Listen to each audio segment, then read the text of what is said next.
Do you put on your own mask before helping others? As healthcare professionals, we want to do better for our patients. And how can we do better for our patients if we don't even do better for ourselves?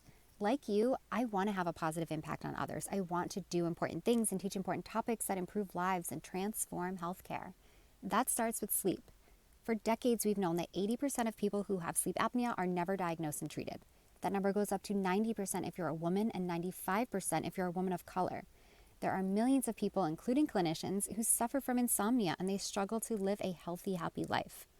Now, if clinicians aren't able to prioritize sleep care, they cannot optimize their cognitive and physical performance.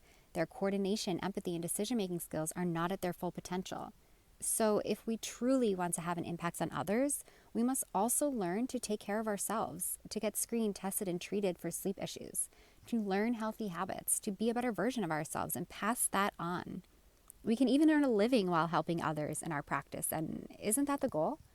But we have to learn to put on our own mask before helping others, and that's my mission through